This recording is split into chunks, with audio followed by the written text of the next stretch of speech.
भारत के स्वदेशी योद्धाओं की ताकत से हिली दुनिया। भारत की तकनीक पर फिदा हो रहे हैं देश के दुश्मन भी। खुद चीन भारत के बनाए हथियारों पर हो रहा है हैरान। भारत के एंटी सबमरीन कॉर्वेट और स्वदेशी टैंक, जिनकी तकनीक देख खुद चीनी सैनिक भी हैरान।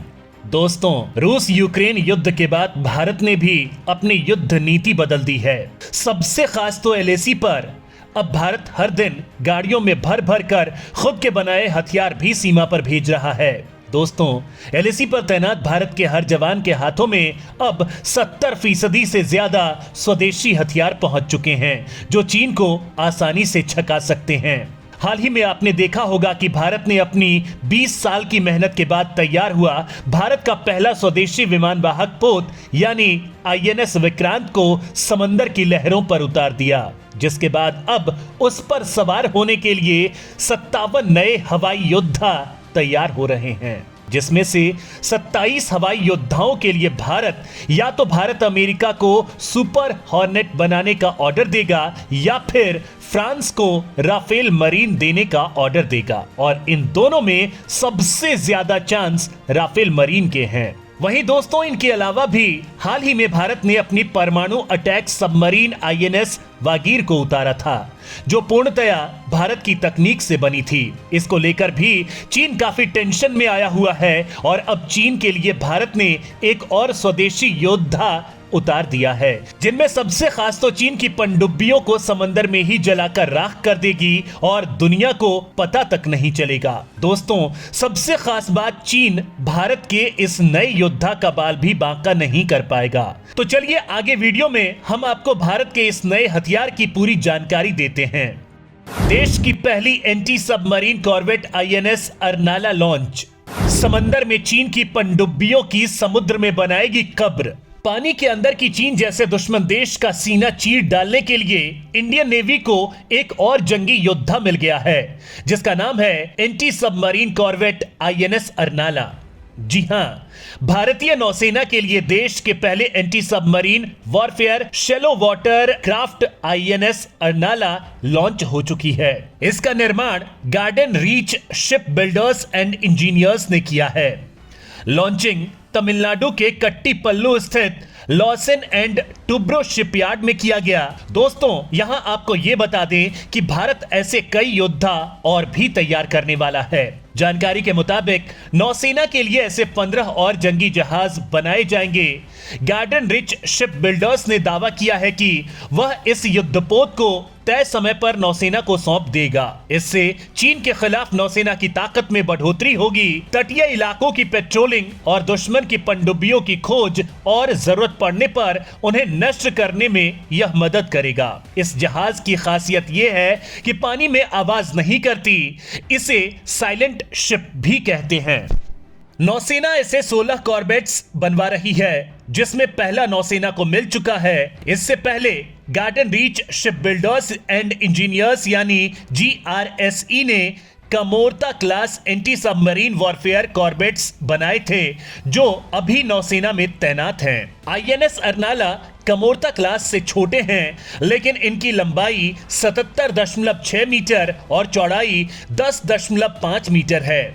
यह युद्धपोत फुल स्केल सब सरफेस सर्विलांस के लिए बेहतरीन है। यह खोजी और हमला करने वाले मिशन के लिए एकदम उपयुक्त है। ये जंगी जहाज नेवी और एयरफोर्स के एयरक्राफ्ट्स के साथ कोऑर्डिनेशन में एंटी सबमरीन ऑपरेशंस करने में सक्षम हैं। सभी 16 कॉर्वेट्स को बनाने की लागत 12,622 करोड़ रुपए है। साल 2026 तक सभी कॉर्वेट्स नौसेना को मिल जाएंगे। अब आप ये जान लीजिए कि anti submarine corvette INS Arnala किन हथियारों से लैस है और कितनी घातक है। कॉम्बैट मैनेजमेंट सिस्टम और एंटी सबमरीन रॉकेट से लैस है आईएनएस अर्नाला। दोस्तों, अगर आईएनएस अर्नाला की ताकत की बात करें तो आईएनएस अर्नाला में कॉम्बैट मैनेजमेंट सिस्टम है, साथ ही हल्के टॉर्पीडो से लैस है। सिर्फ इतना ही नहीं, इसमें एंटी सबमरीन रॉकेट्स भी लगाए गए हैं, जो दुश्मन की पनडुब्बियों की कब्र समंदर के अंदर ही बना देंगे। इस जहाज पर 7 अधिकारियों के साथ 57 नौसैनिक तैनात हो सकते हैं। इसमें लगे मरीन डीजल इंजन के साथ 3 वाटर जेट्स लगे हैं जो इसे करीब 47 किलोमीटर प्रति घंटा की अधिकतम रफ्तार देंगे। यह 88% स्वदेशी है। आपको बता दें, इससे पहले भारतीय नौसेना के पास सोवियत में बने Arnala class anti submarine corvettes थे जो 1968 में शामिल किए गए थे। इनमें 11 कॉर्वेट्स थे जिसमें से 10 रिटायर कर दिए गए और एक लापता हो गया था। महाराष्ट्र के वसई से 13 किलोमीटर उत्तर में अर्नाला द्वीप है जिसे छत्रपति शिवाजी का गढ़ माना जाता था।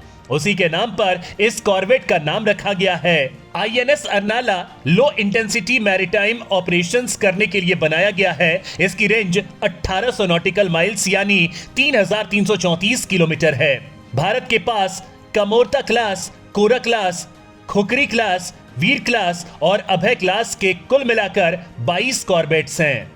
इनमें सबसे भारी है कमोरता क्लास के कॉर्वेट्स। 3300 टन वजनी आईएनएस कमोरता एक एंटी सबमरीन वॉरफेयर जहाज है, यानी इसमें ऐसी तकनीक है जो पनडुब्बियों को खोज कर उन्हें टॉर्पीडो या रॉकेट लॉन्चर से मारकर नष्ट कर देती है। इसके रडार सिस्टम और electronic warfare and decoy system अत्याधुनिक हैं। इसमें rapid gun mount AK-630 gun, vertical launch short range surface to air missile भी तैनात की गई है। इसके अलावा एंटी सबमरीन रॉकेट लॉन्चर भी हैं। भारत ने हाल ही में उतारा था देश का पहला माउंटेन टैंक जोरावर। दोस्तों, हाल ही में भारत ने अपना पहला माउंटेन टैंक जोरावर भी उतारा था। जोरावर यानी पंजाबी भाषा में बहादुर और ताकतवर।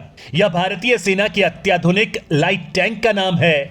यह एक आर्म्ड फाइटिंग व्हीकल है। इसे इस तरह से बनाया जाएगा कि इसके कवच पर बड़े से बड़े हथियार का असर न हो।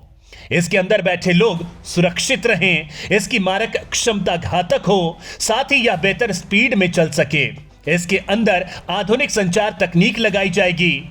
दरअसल भारत को यह सूचना मिली थी कि चीन ने लद्दाख सेक्टर में अपनी सीमा की तरफ ZTZ-04A और टाइप 15 लाइट टैंक तैनात कर रखे हैं। भारतीय सेना भी अपनी तरफ से लाइट टैंक तैनात करना चाहती है। भारत पहले ऐसे टैंक्स रूस से खरीदना चाहता था, लेकिन बाद में फैसला यह हुआ कि ये अपने देश में ही बनेंगे। असल में यह देश का पहला ऐसा टैंक होगा जिसे माउंटेन टैंक बुलाया जा सकता है। हल्का होने की वजह से इसे उठाकर कहीं भी पहुंचाया जा सकेगा। माना जा रहा है कि इसकी मुख्य तोप 120 मिलीमीटर की होगी। ऑटोमेटिक लोडर होगा। रिमोट वेपन स्टेशन होगा जिसमें 12.7 मिलीमीटर की हैवी मशीन गन इस पर तैनात होगी। असल में यह कम वजन का भी होगा, लेकिन ताकत मुख्य युद्धक टैंक जैसी होगी। यह टैंक बनाया ही जाएगा हाई एल्टीट्यूड के लिए, यानी तवांग हो या लद्दाख, दोनों ही जगहों पर दुश्मन पर कहर बरपाएगा।